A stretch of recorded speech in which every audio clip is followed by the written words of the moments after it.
want to go ahead and switch over here to our second speaker here. And our second speaker here is Nam Lee. Nam is a solutions architect at AWS, and he's had a long career in both the technology and financial industries. He's been doing a lot over his career, previously at Demisto, Cisco, IBM, Credit Suisse, Fidelity, and so on. And he is going to be sharing some really important information about multi-account security, doing multi-account securely. Highly interested in this because I personally even have so many accounts, it's hard to keep track of sometimes. So Nam, I'm going to hand it over to you.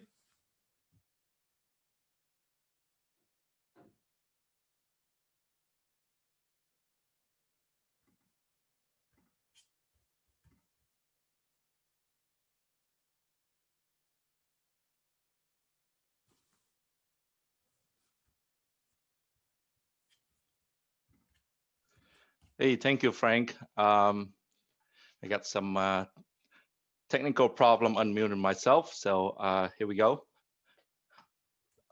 Hi everyone. My name is Nam Lee. I'm a senior partner solutions architect with the Marketplace, Control Tower, and Service Catalog team. Today, I'll talk to you about using AWS Control Tower and Okta to scale your AWS cloud safely and efficiently. Right, let me see if we can advance here. All right. As with every organization, I'm sure your IT is constantly under pressure to simplify their end-to-end IT lifecycle management to support business agility while still able to hold strong grip on the environment. Your business usually comes knocking on your IT door, requesting things to get done almost immediately to address your client's needs. And you still have these standard security procedures to follow. Now, with that kind of pressure, IT is often forced to choose between business agility and governance controls to maintain security. It used to be one way or the other. How about, what if you can have both in your AWS environment? Does it sound too good to be true? Are you familiar with AWS management and governance services? When you deploy management and governance services on AWS, you can relieve from that pressure. You, as IT organization, don't have to constantly struggle between doing things fast and doing things right to keep everything secure and keep the business running smoothly. We have 16 management tools in our console.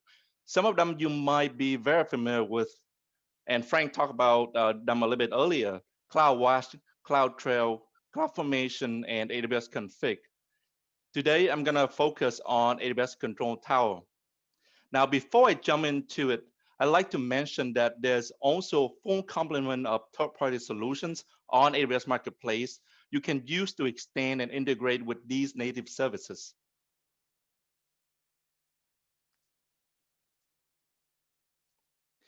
From working with a lot of customers, like thousands of them, we've learned that there are three aspects to achieve both business agility and governance control so that you can have optimal security. The three aspects are enable, provision, and operate. AWS Control Tower helps you achieve all these aspects for your multi-account AWS environment. AWS Control Tower is a managed service that provides the easiest way to set up and govern a new secure multi-account AWS environment based on best practices established through AWS's experience working with, as I say, thousands of enterprises as they move to the cloud, and we help them move to the cloud. You could initiate the AWS Control Tower deployment from the AWS Management Console with just a few clicks. And there's a form for you to fill in, and there's only a couple fields for you to fill in that form. It takes about 60 to 90 minutes to launch an AWS Control Tower on a new AWS account. And this got to be a primary payer account.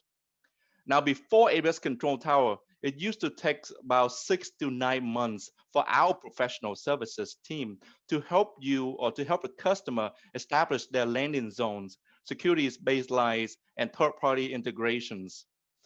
It's a big difference, isn't it?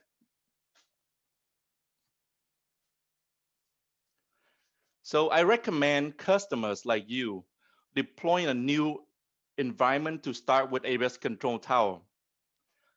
You can have, even when you have existing environment with AWS, I also recommend that you leverage the Power Control Tower to extend governance into your legacy accounts and implement Control Tower guardrails going forward when you create new accounts. Control Tower takes care of all the best practices for you, from fundamental accounts to blueprint and guardrails for security and monitoring. And Control Tower also comes with Account Factory. It used to take a village to spin up a new account with the right AWS service control policy, AWS config rules, VPC, security groups, standard software solutions, WAF, firewalls. Now, AWS Account Factory makes account creation and provisioning very easy for you. It takes a few clicks and voila, your new account is created and also compliant with your security policy.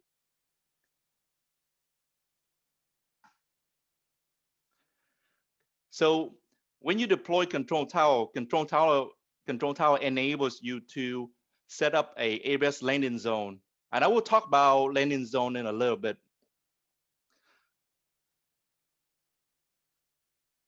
Then it creates a centralized identity and access framework based on AWS SSO for you. The next step is for you to establish, or Control Tower to establish guardrails for security, compliance, and operations. And we will dive a little bit deeper into guardrails later on. Once you have the security baseline set up, you can use Control Tower to automate compliant account provisioning. Now, why I say a compliant account provisioning? Your new account, once created, will have the same cookie cutter baseline, including third-party software solutions required for your organization, your transit VPC gateway, your security groups, anything that you need to customize to get that account ready for production for your environment. And then after that, you can manage your environment continuously over time as you grow your footprints on AWS.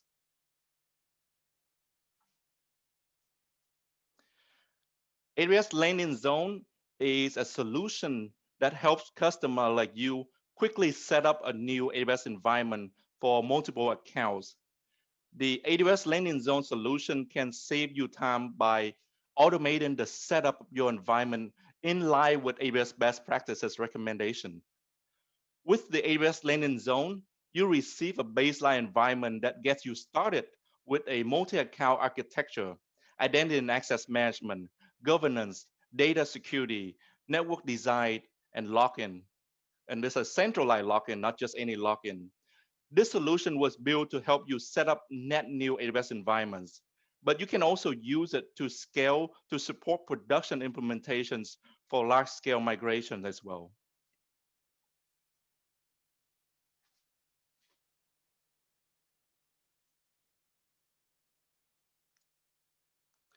So let's check out this recommended approach for your multi-account environment.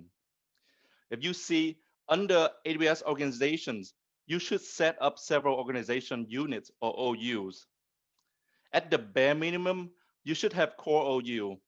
The core OU contains all the necessary security and infrastructure accounts to run your shop. Log archive is for central login. Everything API related, every API calls or even VPC flow logs, you can forward into that log archive and Control Tower can automate everything like that for you. Security or audit accounts, so your security team can go in and do their magic, do break glass procedures or do auditing. Optionally, you can also have network account for connectivity and share services account to run your utilities and tools.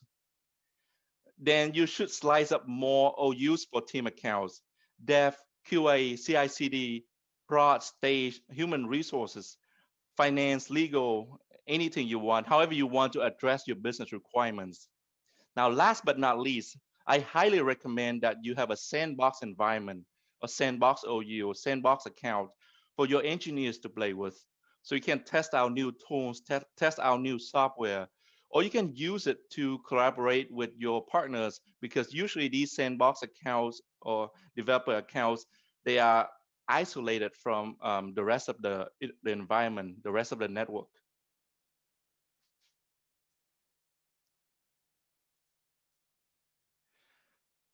Control Tower come with guardrails. Guardrails are the security centerpiece of AWS Control Tower. Now think of guardrails as the rails or the ladders along the two sides of the lane at your bowling alley.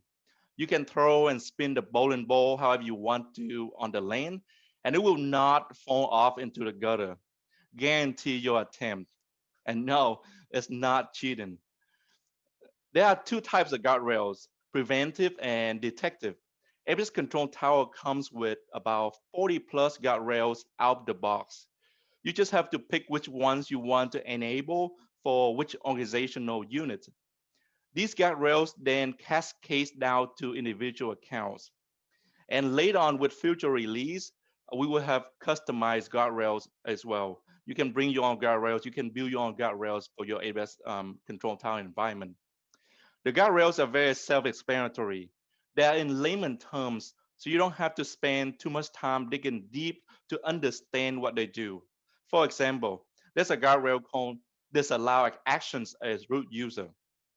You can secure your AWS accounts by disallowing account access with root user credentials, which are credentials of the account owner, and allow unrestricted access to own resources in the account. And you don't want to do that. Why? Because you should instead create AWS Identity and Access Management or IAM users for everyday interaction with that or with your AWS account. On top of that, out of the box, there will be some mandatory guardrails to ensure integrity and security of your environments.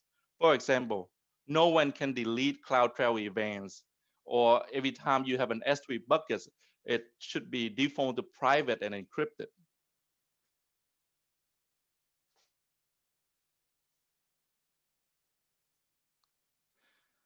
The users in your organization, they always can access your AWS accounts via either management console, COI, or API. When you are dealing with multiple accounts, managing access to these accounts could get challenging very quickly, as you already know that. You should configure or utilize AWS single sign-on to simplify allowing access to multiple accounts without having the burdens on your IT operations. AWS Control Tower configures AWS single sign-on or AWS SSO automatically, making it easy for you to manage SSO access to multiple AWS accounts and cloud applications centrally. AWS SSO is a full-feature directory service for your AWS environment. You can just provision users and then map them to specific roles, groups, or permission set for target accounts. AWS SSO provides you a login URL. You share that URL with your users. Once they are authenticated or logged in, it presents them with a list of accounts and roles that they are allowed to assume on the accounts using SDS. They click on that and voila, they are logged into the account they want in the role they are allowed to assume.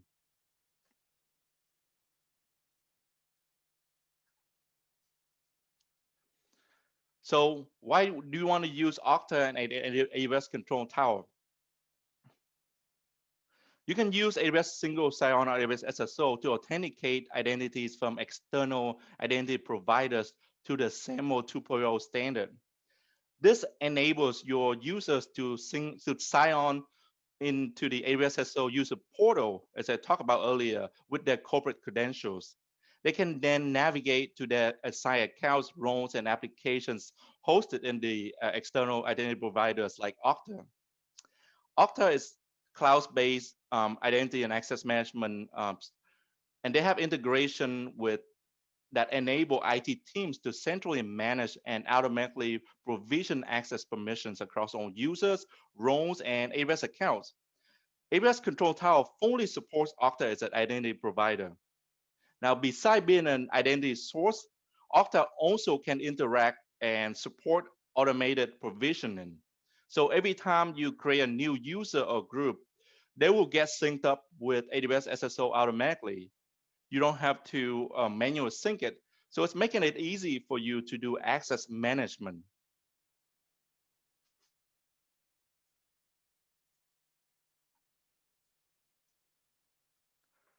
You can leverage Okta integration with AWS SSO to enable single sign-on authentication into different AWS accounts that I talked about earlier. And these accounts are managed under AWS Control Tower. Or you can also leverage Okta advanced authentication capabilities with AWS to seamlessly manage authentication, authorization, and role provisioning as you create new accounts. Through our seamless integration, Okta assigns and maps AWS roles to end users to manage their access to different AWS accounts managed by AWS Control Tower. It doesn't matter if you have a 10 or 1,000 accounts. The integration is completely cloud-based, so there's no software for you to install or any kind of software for you to deploy.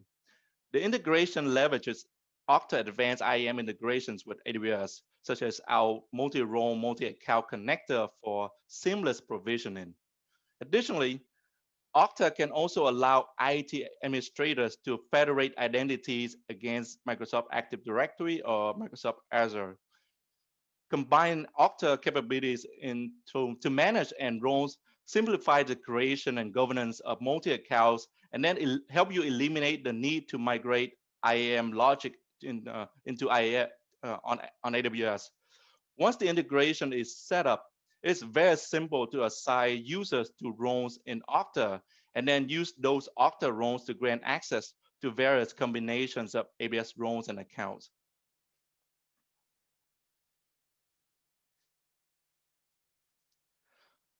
So the integration is pretty straightforward. Although there's some switching back and forth between AWS console and Okta console.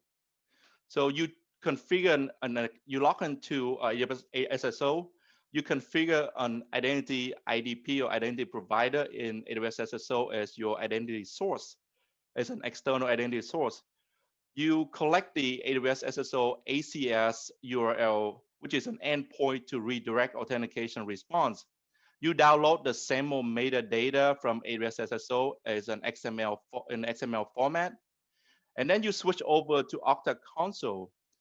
You usually have to create a new application on Okta. You can call it whatever you want, AWS integration, and then you can download the federation metadata from Okta.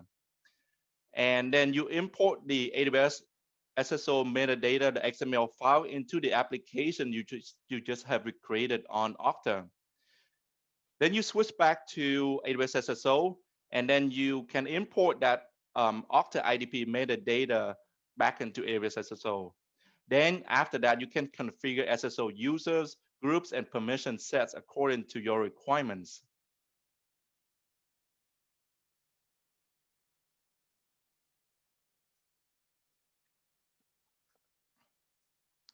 So customers always ask about the best practices every time they provision, implement, or operate on a platform, especially something on IAM and access management on AWS. So let's take a look at some of the recommended best practices for AWS Control Tower and Okta integration. And it also covers your IAM strategy as well. So the first one is consider a phased approach. You should start with a specific team, a small team, for example, developers or engineers, functional areas like staging, environment, QA, or testing, or AWS services, or certain AWS services. So by limiting your scope, you can avoid dissecting thousands of AWS roles and instead focus on evaluating access needs for that specific team or specific functional area. You then should leverage our joint solution to apply pre-mapped identity policies based on best practices.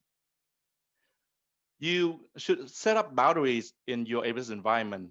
AWS Control Tower features such as guardrails make it even easier to spin up more AWS accounts as opposed to fine-tuning user permissions within a primary account.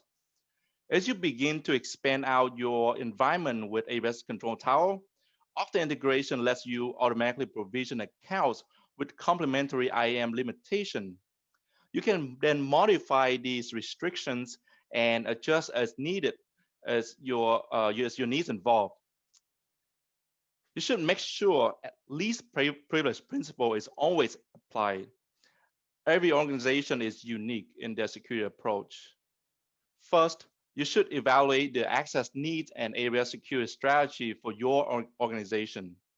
Leveraging Okta identity templates ensure that you are following best practices such as least privileged access. And then you should leverage AWS IAM roles to apply more granular security permissions as desired.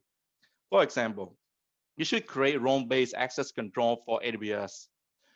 Own users in the engineering role could be granted admin access on various developer accounts, while those users in the legal role would be granted access to the service user access in the legal accounts. You should always review your authentication strategy. For the selected group of AWS users, determine the appropriate authentication pathways and security protocols. How and what they will be accessing within AWS, console, command line, database, or storage. What will be your authentication sources? Is it Okta as a standalone or federated into Microsoft Active Directory or Azure? When would you like to apply additional layers of access security for specific teams or resources? For example, you can use Okta to enforce multi-factor authentication or MFA for own developers or high-risk logins, or restrict login access to the VPN only. Once you determine the appropriate strategy, set up Okta multi-role and multi-account connectors to securely authenticate those users into those services via seamless login console. Don't set and forget. Instead, never stop iterating. The business environment changes continuously. Compliance and risk requirements continue to evolve, and new insight requires new measures to better monitor your environment. The combination of AWS Cloud and Okta, which is a cloud-native solution, makes your life a lot easier to make changes and replicate those changes throughout your environment at the speed of your business.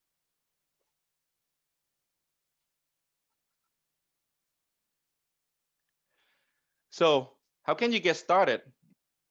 The new Okta for AWS Control Tower integration provides AWS customers like you with enterprise automation and scalability as you build out your AWS environment based on best practices gained from working with thousands of enterprise organizations moving to the cloud. And every day we talk to these organizations to learn more and more about the business, their struggles, and what they would like to have in the next release, to have more features in our integration. If you already have deployed Control Tower, awesome. This integration is available today. You can try it yourself by creating an Okta developer account for free and following instruction on our joint setup guide. You can search for it on AWS site. Now, if you're considering Control Tower because you are having multiple account problems or challenges, please contact your AWS Solutions Architect. We are always excited to help you tackle challenges, especially complex like this. We love it. We can provide many resources for you to get started, from working with you from immersion day to workshop, to help you feel comfortable in your new AWS Control Tower environment. Thank you. All right. Hey, Nam, that was a lot of great information. You know, we have time for some questions. We've got a number of questions that have come in. So first one here, does Control Tower automatically include AWS well-architected security pillar guidelines? It doesn't, but it's actually based on the AWS well-architected guideline. So we actually work hand in hand with that team to make sure that everything they recommended will be included in Control Tower. Makes sense. Now, in terms of Control Tower availability, where is it available? Is it available in GovCloud specifically? It's actually available in the public cloud or commercial cloud. It's not available in GovCloud yet.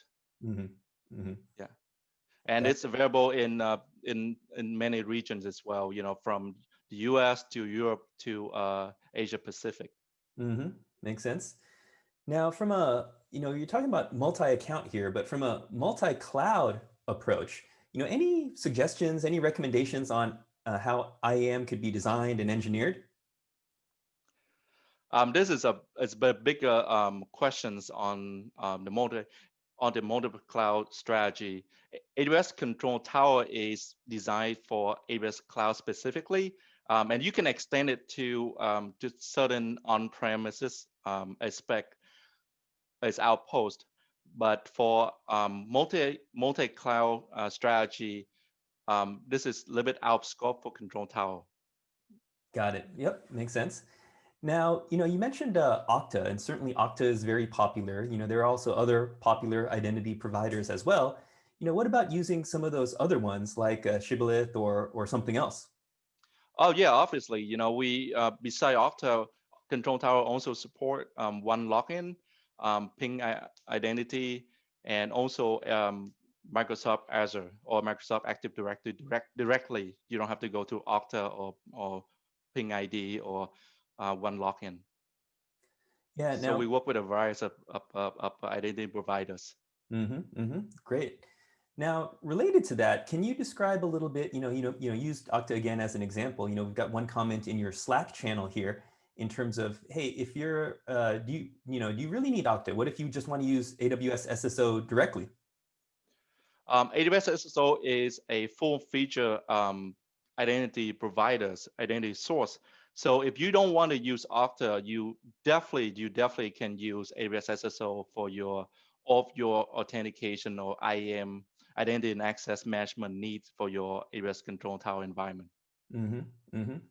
All right, and hey, just a reminder for everybody. Nam will be, here. Nam, checking out some of the comments in the Slack channel. But there is another one here in terms of what about integrating with on-prem Active Directory? How would you set that up with Control Tower, or how would you think about that in terms of your architecture? We do have integration guide with on-prem Microsoft Active Directory, but you need another you need another federation point or endpoint to help AWS SSO connect to that on-prem Active Directory. And it's a little bit more involved than these cloud native solutions, but it's possible and it's been done many times. So if you are interested in finding more about that, we can definitely set up some time with your account team or your solutions architect to connect with us to dive deeper into this. Mm-hmm. Yeah, and having read a lot of AWS documentation, I know that AWS has some really good technical information online explaining all of these things and how to set all of this up. So that's another very good resource. Another comment here is it sounds like we've got a situation where someone is working with multiple different clients. And for Control Tower in particular, in terms of using it with different client accounts, should each client have their own Control Tower? If you have many clients with their own AWS accounts, what's your suggestion there? It actually depends on how you manage your client's environment. Are you just going there and help them spin up their environment, or you're going to be a managed service provider? Now we work with a lot of managed service provider, and each service provider works differently. You can set up each client their own OUs, and then within the OUs, you can slice up, their accounts in for prod engineering, HR, however you want to do it, or you can give them several OUs, and then you give other clients several OUs depending on their requirements. And as a service provider, you want to manage your client environment. That's how you should do it.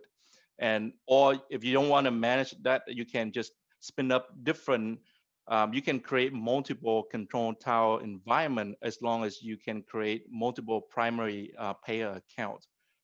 And a lot of customers, most of the organization have multiple primary payer accounts, and they can just spin up multiple control tower environment within that organization as well. All right.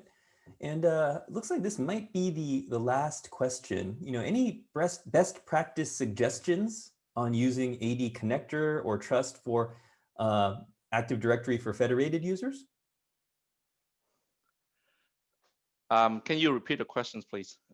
What is the best practice to use AD connector or trust for Microsoft Active Directory for federated users? Well, usually we trying to recommend customers to go to another provider because the other provider, they're more specialized in connecting with Microsoft Active Directory. We do that too, but there's some synchronization that you have to tweak to make it work seamlessly with AWS SSO versus going through Okta or one login and then going to Active Directory. That seems to work a lot smoother than going directly into Active Directory and tweak those configurations. It's like having a liaison between the two providers. It seems to grease the wheels a little bit better. Yeah. Makes sense. Well, Nam, judging by the number of questions here, this is definitely a hot topic. People are interested in trying to figure out how to design this, how to build it, how to engineer this. So yeah, a lot of great information. Appreciate it, Nam. And everybody, Nam will be, I think, available here for a little bit in the Slack channel. So you might want to check that out, Nam. Thanks, everybody. Let's give him a virtual round of applause. Thank you. Yeah, thank you. All right.